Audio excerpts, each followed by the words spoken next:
கடந்த ஆண்டு எங்கே ஏற்றப்பட்டது அங்கே தான் ஏற்றினாங்க. கடந்த ஆண்டுக்கு முந்தைய ஆண்டு எங்கே ஏற்றப்பட்டது அங்கே தான் ஏற்றினாங்க.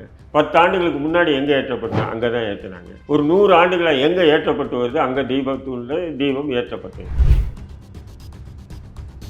இப்போது ஒரு 100 ஆண்டுகளாக அங்கே தீபம் ஏற்றலைன்னு சொன்னால் அவங்க நிச்சயம் ஒரு சனாதன இந்துவாக இருந்தான்னு சொன்னான். அவன் உண்மையிலே ஒரு சனாதன இந்துவாக இருந்தால் தீபம் ஏற்றத்துக்கு அனுமதிக்கவே மாட்டான். சுடுகாட்டு பக்கத்தில் இருக்கக்கூடிய தீபம் ஏற்றணும் அது அவங்களுடைய இதுக்கு எதிரானது. அதனால தான் இத்தனை காலமாக ஏற்றப்படவில்லை. இந்த பிரச்சனையில் இஸ்லாமியர்கள்ன்ற ஒரு விஷயமே இல்லை. நீங்கள் வாண்டடாக திமுக சார்ந்தவங்க தான் இஸ்லாமியர்களுக்கு பிரச்சனை வரும், இந்த அது மத நல்லிணக்கம் கெடுது, இந்த மாதிரி நெரட்டிவ் செட் பண்ணுறது திமுகங்கிற மாதிரி விமர்சனம் வைக்கிறாங்களே. அதுதான் நான் சொல்கிறேன். இப்போ நீதிமன்றத்தில் அப்படி ஒரு விமர்சனம் இவங்க எதிர்த்தரப்பு வாதம் வச்சிருந்தாலும் நீதிபதிகள் அப்படி கருத்துக்களை பதிவு பண்ணுறாங்க. சொல்கிறது பாஜக ஹெல்ப் பண்ணுறதா கணக்காக சொல்கிறீங்க. என்ன ஹெல்ப் பண்ணுறது? மொல்லமாக பேசுகிறீங்க, உறக்க பேசுங்க, கத்தி பேசுங்க. பாஜகவை ஜெயிக்க வைக்க வேண்டிய தேவை திமுக எதுக்கு? பாஜக எதிர்கட்சியாக வரணும்னு நினைக்குதுங்க திமுக.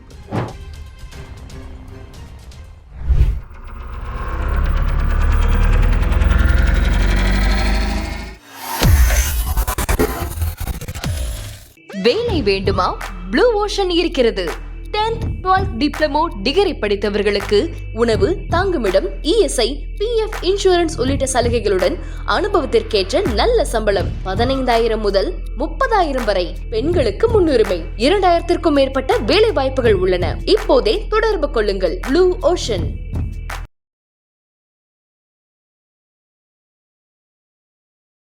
ஐத்தமிழ் நேயர்களுக்கு வணக்கம். இன்றைய நேர்காணலில் நம்மோடு இணைந்திருக்கிறார் ஐஎன்எல்பி கட்சியினுடைய தலைவர் திரு தடா ரஹீம் அவர்கள்.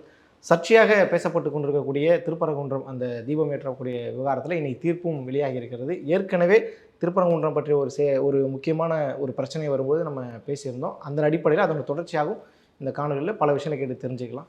வணக்கம். தொடர்ச்சியாக நம்ம அந்த வீடியோ ஞாபகம் இருக்குன்னு நினைக்கிறேன். முதல் அமர்வில் திருப்பரங்குன்றத்தில் அந்த இஸ்லாமியர்கள் சம்மந்தப்பட்ட ஒரு பிரச்சனை. இப்போ தீபம் ஏற்றப்படக்கூடிய விவகாரத்தில் ஜிஆர் சுவாமிநாதன் ஒன்று சொல்ல, அரசு அதை கேட்காம இன்னொன்று செய்ய, அதை எதிர்த்து மேல்முறையீடு போக, அதை நாங்கள் மறுபடியும் விசாரிக்க போகிறோன்னு ஒரு பக்கம் சொல்லிட்டு இருக்கும்போது இந்த பக்கம் தீர்ப்பு வருது. தமிழக அரசு மத நல்லிணக்கம்ங்கிற மாதிரி விஷயங்கள்லாம் செயல்படுறாங்கன்ற மாதிரி நிறைய ஒரு கலவையான பிரச்சனை போயிட்டுருக்குல்ல. அந்த பிரச்சனையோட சுருக்கம் மட்டும் என்னன்ற சொல்லிட்டு உங்களுடைய கருத்தை பதிவு சொல்லுங்கள். இல்லை, முக்கியமாக ஜிஆர் சாமிநாதனுடைய அந்த தீர்ப்பு பார்த்தீங்கன்னா அப்பட்டமான நீதித்துறைக்கு எதிராக தான் என்னுடைய பார்வையிலே நான் பார்க்குறேன். அப்பட்டமான, சாதாரணமானது அப்பட்டமான. ஏன்னா பெரும்பாலும் தீர்ப்புகள் சாட்சிகள் ஆதாரங்கள் அடிப்படையில் தான் தீர்ப்புகள் கூறப்படும்.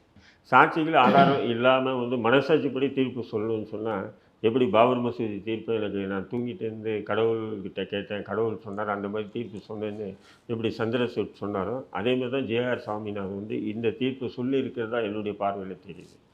பெரும்பாலும் பார்த்தீங்கன்னு சொன்னால் இப்போது ஒரு 2 ஆண்டுகளுக்கு முன்னாடி ஐயப்ப சாமிக்கு போகும்போது பெண்களும் போகலாம். அதாவது வயது வரம்பெல்லாம் வித்தியாசம் இல்லை, எந்த பெண்கள் வேணாலும் போகலாம் ஐயப்ப மலைக்கு அப்படின்னாங்க.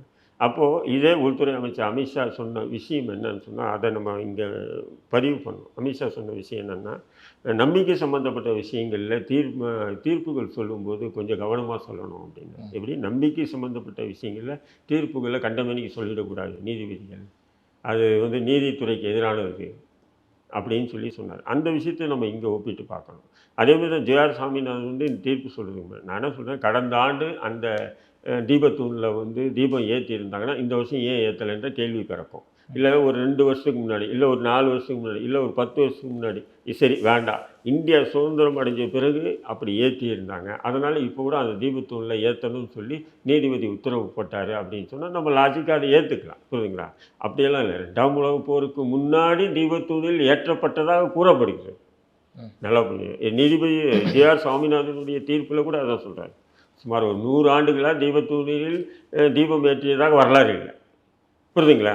அப்படி இருக்கும்போது இதில் தமிழக அரசு அப்படின்னு சொல்லி கொண்டு வரதோ, இல்லை அந்த நீதிமன்றத்தில் வாதம் பண்ணும்போது ஒரு தரப்பினரை சாந்தப்படுத்த இன்னொரு தரப்பில் ஏற்றக்கூடாதுன்னு சொல்லி தடுக்கிறது எந்த வகையில் நியாயம்னு சொல்லிட்டு இஸ்லாமியர்களை வம்புக்கு இழுக்கிறதோ பார்த்திங்கன்னா இது சட்ட விதிமுறைக்கு எதிராக தெரியும். இல்லை, நான் அதுக்கு முன்னாடி ஒரு கேள்வி கேட்டேன். இப்போ வட மாநிலங்களில் நம்ம விட்டுருங்க, இப்போ தமிழ்நாடு, கேரளா மாதிரியான பகுதிகளில் ஒரு இஸ்லாமியர் ஒரு பேருந்து நிலையத்துக்கு போகிறாரு, இல்லை ஒரு ரயில்வே நிலையத்துக்கு போகிறாரு, அங்கே தொழுகை செய்கிறாரு, அது யாருமே பாதிக்கு உட்படுத்தப்படலை.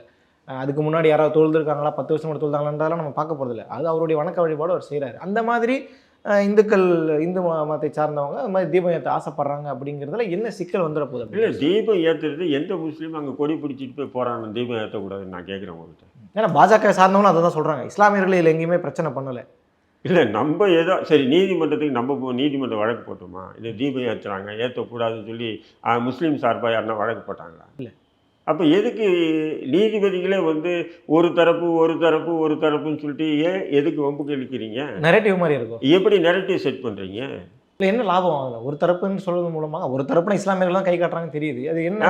அதை தான் சொல்கிறேன். இன்றைக்கி 2 நீதிபதிகளுடைய தீர்ப்பில் கூட என்ன சொல்கிறாங்கன்னா, மத நல்லிணக்கம் என்பது ஒருத்தர் விட்டு கொடுத்துட்டு ஒருத்தர் முழுக்க அனுபவித்து பண்ணுறது இந்த மத நல்லிணக்கம் இல்லை. ஒருத்தர் விட்டு கொடுத்துட்டு இன்னொருத்தர் அனுபவிக்கிறது மத நல்லிணக்கம் இல்லை. 2 தரப்பிலும் ஒருத்தர் விட்டு கொடுத்து அவர்கள் வழியில் வந்து செல்வது தான் மத நல்லிணக்கம்ன்றாரு. இதை 2 தரப்பு ஒரு தரப்புன்னு சொல்லிட்டு இந்த வாதமே எப்படி வந்தது நீதிமன்றத்தில்? நீங்களோ நான் இந்த மாதிரி விஷயங்களுக்கு பொது நல வழக்கு நிறைய நான் போட்டிருக்கேன். இப்போ நான் கூட போடலையே அந்த விஷயத்துக்கு. நான் போடலன்னு சொன்னால் வேறு எந்த இஸ்லாமிய அமைப்புகளும் போட மாட்டாங்க, போட்டு இருக்க மாட்டாங்க. புரியுதுங்களா? அப்படிங்கும்போது யார் போட்டாங்க, எதுக்காக 2 தரப்புன்னு சொல்கிறீங்க நீங்கள்?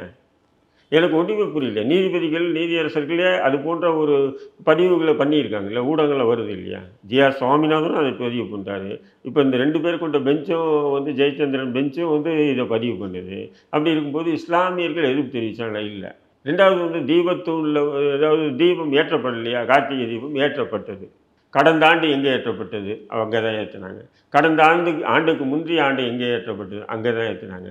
10 ஆண்டுகளுக்கு முன்னாடி எங்கே ஏற்றப்பட்டது? அங்கே தான் ஏற்றினாங்க. ஒரு 100 ஆண்டுகளாக எங்கே ஏற்றப்பட்டு வருது? அங்கே தீபத்தூணில் தீபம் ஏற்றப்பட்டது. இப்போ ஜி.ஆர். சுவாமிநாதன் சொல்லக்கூடிய விஷயம்னா தீபத்தூண்னு இருக்குது, அந்த தீபத்தூணில் தீபம் ஏற்றுங்க அப்படின்றது. புரியுதுங்களா? அப்போ தீபத்தூணில் தீபம் ஏற்றப்பட்டதா இல்லையான்றதுக்கு ஆதாரங்களே இல்லை. ஆனால் ஆர்எஸ்எஸ், பாஜக, இந்து மக்கள் கட்சி, இந்து முன்னணி போன்றவர்களுடைய புரட்டுவாதம் தீபத்தூணில் தான் தீபம் ஏற்றப்படணும். ஒரு விஷயம் நல்லா புரிஞ்சுக்கணும். இப்போது ஒரு 100 ஆண்டுகளாக அங்கே தீபத்தூணில் தீபம் ஏற்றலைன்னு சொன்னால் அவங்க வந்து நிச்சயம் வந்து ஒரு சனாதன இந்துவாக இருந்தான்னு சொன்னான். அவன் உண்மையிலே ஒரு சனாதன இந்துவாக இருந்தால் தீபத்தூணில் தீபம் ஏற்றத்துக்கு அனுமதிக்கவே மாட்டான். ஏன் அந்த மாதிரி? ஏன்னு சொன்னீங்கன்னா, இப்போ வந்து தர்கா இருக்குது இல்லையாங்க? சரி. தர்கா என்பது என்ன? அடக்கத்தலம். அடக்கத்தலம் இந்துக்களுடைய பார்வையில் என்ன? சுடுகாடு. சுடுகாடு பக்கத்தில் குடியிருக்கவே சனாதனவாதிகள் பயப்படுவாங்க. உங்களுக்கு தெரியுமா அந்த விஷயம்?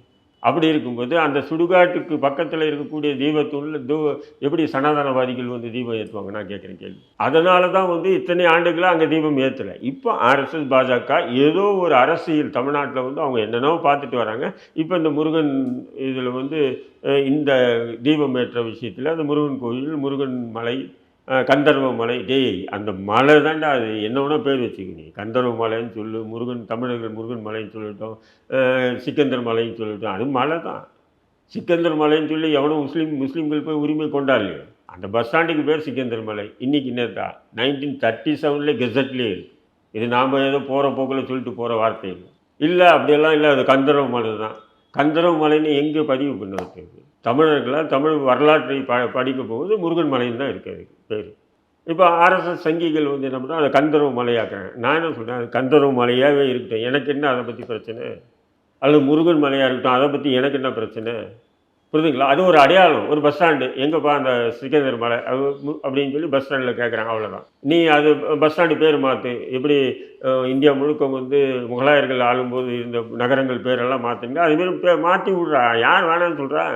அது பிரச்சனை இல்லை. ஆனால் அந்த அடக்க ஸ்தலத்துக்கு பக்கத்தில் இருக்கக்கூடிய அந்த தர்காவுக்கு ஒரு 10-15 மீட்டரில் இருக்கக்கூடிய அந்த தீபத்தூணில் தீபம் ஏற்றணுச்சு.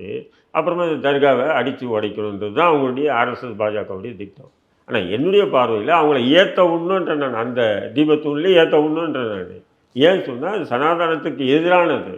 சுடுகாட்டு பக்கத்தில் இருக்கக்கூடிய தீபத்தூணில் தீபம் ஏற்றணும்னா அது அவங்களுடைய அவங்களுடைய இதுக்கு எதிரானது. அதனால தான் இத்தனை காலமாக அங்கே இயற்றப்படவில்லை. இப்போ புதுசாக ஆர்எஸ்எஸ், பாஜக கொண்டு வருது. இல்லை, திமுக அரசு என்னன்னு சொன்னீங்கன்னா, தலையை விட்டுட்டு வாழை பிடிச்சிட்டு நான் பாருங்க எவ்வளோ போராடுறோம் அப்படின்ற மாதிரி இன்றைக்கி வந்து திமுக ஆதரவு இஸ்லாமியர்களும் சரி, திமுக ஆதரவு நிலைப்பாடு உள்ளவங்களும் சரி, என்ன சொன்னால் திமுக வந்து சட்டம் ஒழுங்கை நிறையா நல்லா கட்டுப்படுத்திச்சு. இல்லைன்னா மிகப்பெரிய என்ன கலவரம் ஒன்றுமே ஆகாது. தீபம் ஏற்ற விடாமல் திமுக அரசு தடுத்தா இல்லை, ஏற்றப்பட்டது. தீபம் ஏற்றுறதுக்கு பார்த்தீங்கன்னு சொன்னால் திமுகனுடைய பொறுப்பாளிகள் மாவட்ட ஏதோ பொறுப்பில் இருக்கார். அவர் தான் வந்து அந்த தீபத்துக்கு உண்டான அத்தனை செலவுகளும் பண்ணியிருக்கார் திமுகவில் இருக்கக்கூடிய நபர், பேப்பரில் போட்டிருக்க பாருங்க. அப்போ இதில் எந்த மாற்றம் இல்லை தீபம் இப்போ நான் ஏற்கனவே சொன்னது போல இந்த பாஜகவை சார்ந்தவங்க வலதுசாரி சித்தாந்தத்தை சார்ந்தவங்க எல்லாம் என்ன சொல்கிறாங்கன்னா, இந்த பிரச்சனையில் இஸ்லாமியர்கள்ன்ற ஒரு விஷயமே இல்லை.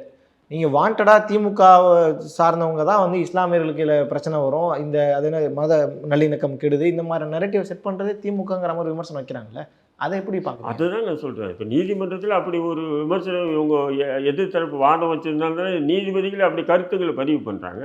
மத நல்லிணக்கம் என்பது ஒருத்தர் விட்டு கொடுத்துட்டு ஒருத்தர் அனுபவிக்கிறது மத நல்லிணக்கம் இல்லை. இரண்டு தரப்பும் ஒரு விட்டு கொடுத்து அனுபவிப்பு தான் மத நல்லிணக்கம் சொல்கிற அந்த வார்த்தை, ஒரு தரப்பு இரண்டு தரப்புன்னு அந்த நீதிமன்றத்தில் வாதங்களை ஏன் வச்சிங்க? இதுதான் என்னுடைய கேள்வி. எந்த முஸ்லீம் கொடி தூக்கிட்டு போனால் வாதங்களை வச்சது திமுகவா? ஏமா திமுக அரசு வழக்கறிஞர் அப்படி தான் வச்சிருப்பாரு. மத நல்லிணக்கம் கெடும், இஸ்லாமியர்களுக்கும் இந்துக்களுக்கும் சண்டை வரும், அப்படி இப்படின்னு சொல்லியிருப்பாங்க. நம்ம அங்கே போல இல்லை, நீதிமன்றத்தில் இல்லை. இப்போ அதனால தான் நீதிபதிகள் அப்படி சொல்கிறாங்க. அந்த கருத்துக்களை பதிவு இல்லை இப்போ வழக்கறிஞருடைய வார்த்தை தவறா இல்லை வந்து திமுக சொல்லி சொன்னாரான்ற ஒரு கேள்வி வரும். இல்லை நீங்கள் வந்து அரசு வழக்கறிஞர் வந்து அரசினுடைய பிரிடர் சொல்லாமல் அவராக சொல்ல மாட்டார். நல்லா புரிஞ்சுங்க. நீங்கள் கடந்த வருஷம் இதுக்கு முன்னாடி நம்ம பேசும்போது ஒரு விஷயத்தை நல்லா பதிவு பண்ணோம். அதாவது ஆடு கோழி அறுக்கிற விஷயத்தை அது ஒரு 700 ஆண்டுகளாக தொடர்ந்து நடந்துட்டு வருது. அதை வந்து திடீர்னு திமுக அரசு தடை விதிக்குது. யார் ஆஃப்டர் ஒரு இன்ஸ்பெக்டர், ஆய்வாளர், அந்த இன்ஸ்பெக்டரை இப்படி தடை விதிக்கிறாருன்னு சொல்லி தமிழக முதல்வருக்கும் அறநிலையத்துறை அமைச்சர் சேகர்பாபுக்கும் பல பேர் புகார் ஆரம்பிச்சிட்டாங்க. முஸ்லீம்களை மட்டும் மேலே ஏற விட மாட்டேன்றார், தடுக்கிறார், அடிக்கடி ஏதாவது பிரச்சனை பண்ணிகிட்டே இருக்காருன்னு. ஆனால் அவரை மாற்றலை, அவரை தான் வச்சுருக்காங்க. அவர் முழுக்க முழுக்க ஆர்எஸ்எஸ் பாஜக சங்கிகளுக்கு ஆதரவாகவே இருக்கார், செயல்படுறார். யார் அவர்? இப்போ ஆடு மாடு அந்த பிரச்சனையில் வந்து அங்கே இருக்கக்கூடிய ஒரு 10-100 இஸ்லாமியர்கள் சேர்ந்து போராட்டம் பண்ணாங்க, அவ்வளோதான். அந்த போராட்டத்தினுடைய எதிர்வு என்னாச்சு? ஒட்டுமொத்தமாக பிஜேபி ஆர்எஸ்எஸ் அங்கே இறங்கி மிகப்பெரிய ஒரு போராட்டம் நடத்துகிறாங்க. அந்த போராட்டம் கூட எப்படின்னா 144 போட்டு இருக்கும்போது போராட்டம் நடத்துகிறாங்க.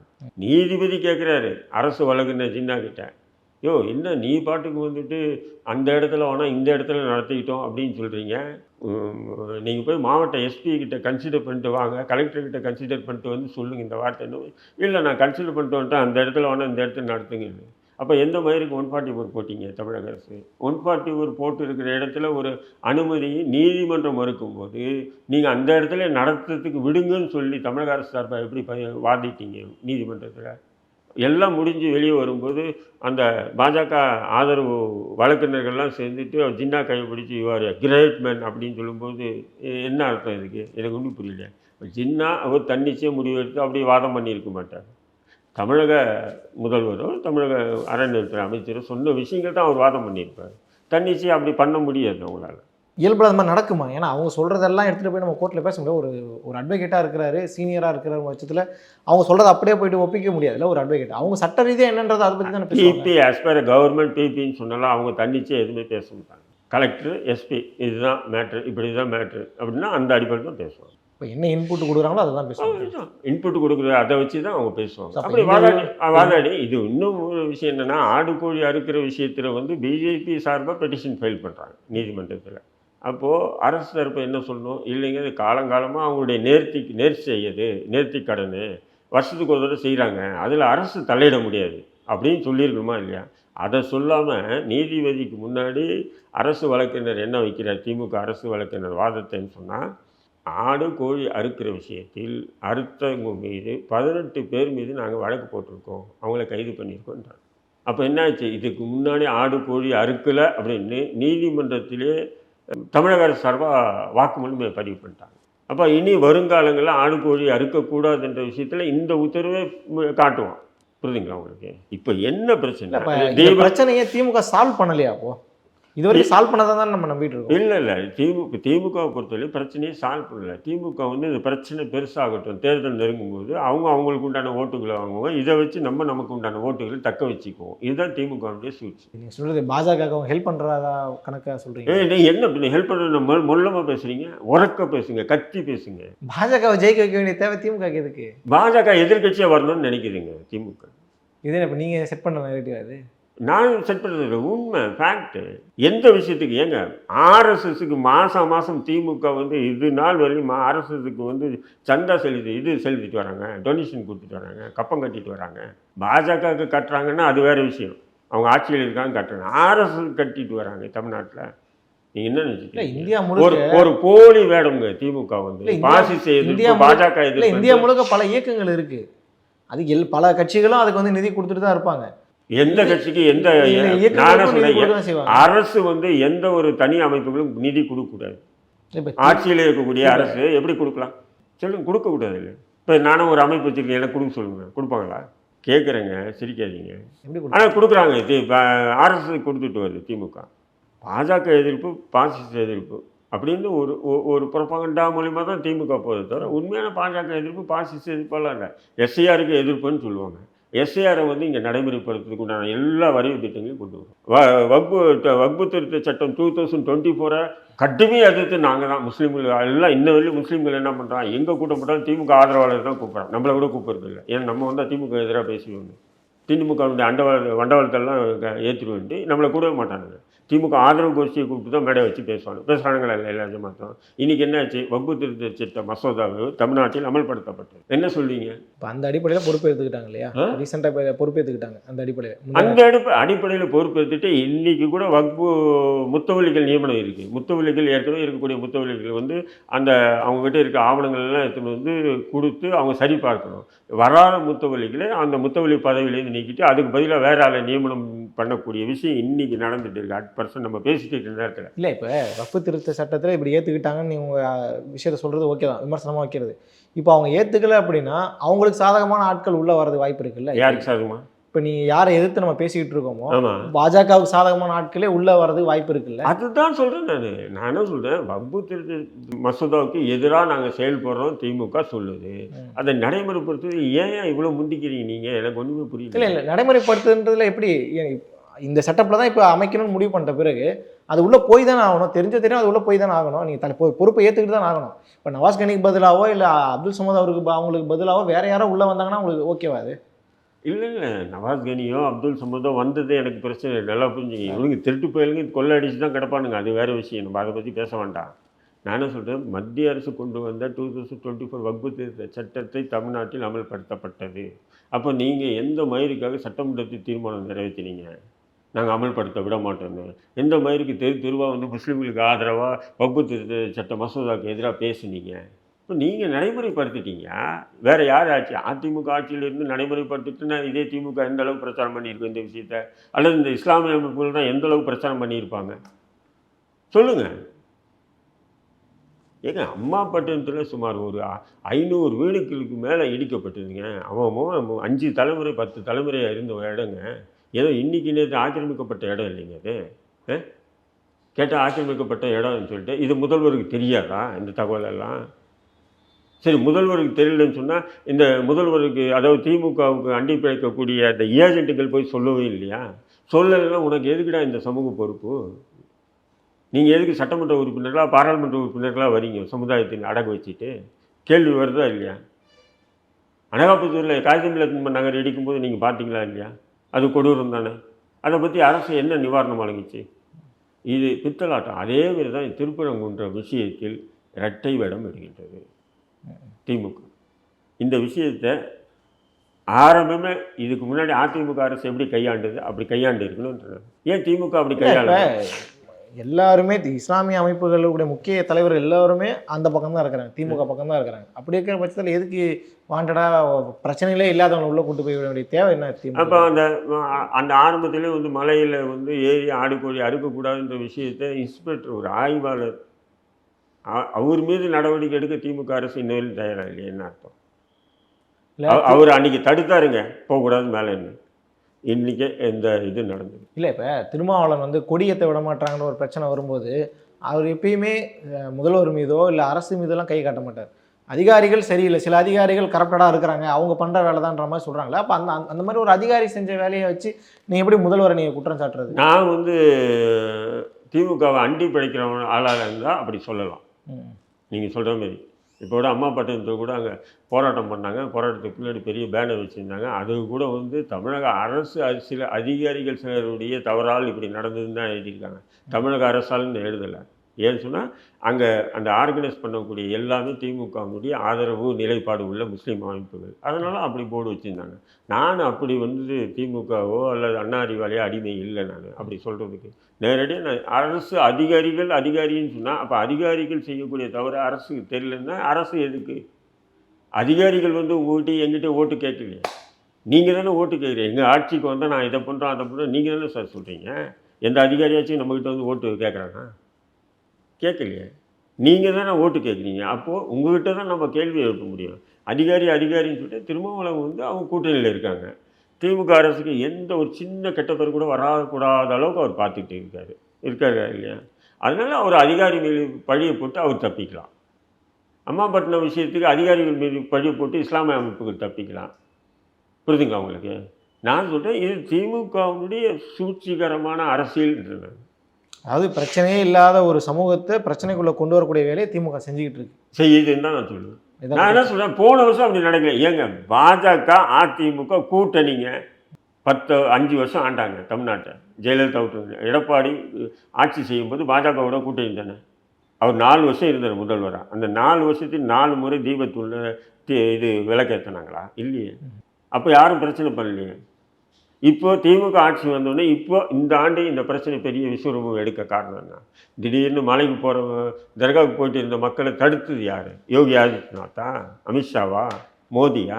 தமிழக அரசு. ஆடு கோழி அறக்கக்கூடாதுன்னு சொன்னது யார்? தமிழக அரசு. அதை தொடர்ந்து தான் இந்த பிரச்சனை. இப்போ நீங்கள் நீதிமன்றத்தில் போய் மத நல்லெண்ணிக்கும் போது அவங்க கடுப்பாயிட்டு என்னையா மத நல்லெண்ணிக்கும் அப்படின்னு சொல்லி நீதிபதிகள் கேட்குறாங்க. இப்போ தேவையில்லாமல் இன்னும் என்னை உள்ளே இழுக்கிறாங்களா இல்லையா? எந்த முஸ்லீம் வந்து தீபத்தை ஏற்றக்கூடாதுன்னு சொல்லி போராடினா? யாரும் போராடலாம். அதை பற்றி யாருமே பேசல. நீ தர்காவுக்கு பக்கத்தில் இருக்கக்கூடிய தீபத்துள்ளே தீபம் ஏற்றிக்கினா கூட எனக்கு கஷ்டம் இல்லைன்ற நான். ஏன்னா அது உனக்கு அவசகுணம், என்னுடைய பார்வையில் அது. அதனால தான் இத்தனை ஆண்டுகளாக பெரிய பெரிய சங்கராச்சாரியர்கள்லாம் தமிழ்நாட்டில் இருந்தாங்கல்ல. அப்படி உண்மையிலே அந்த தீபத்துள்ள ஏற்றுறது தான் உண்மையான இறை பக்தின்னு சொன்னால் அவங்க யாரையும் பிடிச்சி எப்போ ஏற்றிருப்பாங்க. ஓ, அப்போ இது வந்து ஒரு வீம்புக்குன்னு செய்யக்கூடிய ஒரு வேலையாக தான் இது முழுக்க ஆர்எஸ்எஸ் பாஜக வீம்புக்காக செய்யுது. இதுக்கு திமுக வந்து எப்படின்னு சொன்னால் திமுக ஒன்றி வேணாங்க பெரிய பிரச்சாரம்லாம் பண்ண மாட்டாங்க. இந்துக்களுக்கு எதிரி திமுக அப்படின்னு சொன்னவங்க உடனே திமுக என்ன பண்ணணும்னா முஸ்லீம்களுக்கு எதிராக செயல்பட்டோம். அந்த ஆடு கோழி அறுக்கிற விஷயத்தில் அப்படி தான் நடந்தது. எச் ராஜா போனார், கடேஸ்வரன் போனார். இந்து விரோதி திமுக ஸ்டாலின் அப்படின்னாரு. அது ஸ்டாலினால் பொறுக்க முடியல. என்னையா விஷயம்? ஆடு கோழி அதெல்லாம் அறுக்க இல்லைன்னு சொல்லிட்டு நீ போடு. அதான் ஜின்னாவை அனுப்பி ஜின்னா வச்சு வேலை பிடிச்சிட்டாங்க. இல்லை, இப்போ தடாராயிமா உங்களுக்கு தெரிஞ்ச இந்த இவ்வளோ விஷயங்கள் பேராசிரியர் ஜவாஹிருல்லாக்கோ கூட இருக்கக்கூடிய இஸ்லாமிய அமைப்புகளுக்கோ ஐயோங்களுக்கோ தெரியாதா? தெரியும். பேசுனா சட்டமன்றத்தில் வந்து வர 26 சட்டமன்ற தேர்தலில் வந்து சீட்டு கிடைக்காத அரசியல் அங்கீகாரம் அதுதானப்பா. அங்கீகாரம் இல்லைன்னா நாங்கள்லாம் செத்து போடுவோம். முஸ்லீம் லீக்கு தெரியாத, காதர் மதிக்கு தெரியாததெல்லாம் எல்லாமே தெரியும். தலைவர் எல்லா தலைவர்களுக்கும் தெரியும் இந்த விஷயம். நான் பேசக்கூடிய இந்த விஷயம் உண்மை தான் அப்படின்னு தெரியும். மனசாட்சி சொல்ல உண்மை தான் அப்படின்னு இருந்தாலும் அவங்கள எதிர்த்து பேச முடியாது. அம்மா பட்டின விஷயத்துக்கு எந்த ஜவஹர்லால் எதிர்த்து பேசினாங்க? அநியாயம் இல்லையாங்க? பார்த்தீங்களா எவ்வளோ பெரிய கட்டிடங்கள் ஒவ்வொருத்தருடைய கனவு. ஒரு வீடு கட்டுறது வெளிநாட்டில் போய் சம்பாதிச்சு அவங்க ஊரில் வீடு கட்டணுன்ற அந்த கனவை வந்து தகர்த்து எறிஞ்சு திமுகங்க. இதை கூட குரல் கொடுக்காத ஜவஹர்லா, இதை கூட குரல் கொடுக்காத காதர் மொய்தீன், இவங்கெல்லாம் சமுதாய அமைப்பு தலைவர்கள். பல்வேறு செய்திகளை பதிவு செஞ்சுருக்கீங்க. மக்கள்கிட்ட சேர்க்கலாம். மக்கள் தெளிவடையட்டும். ரொம்ப நன்றி.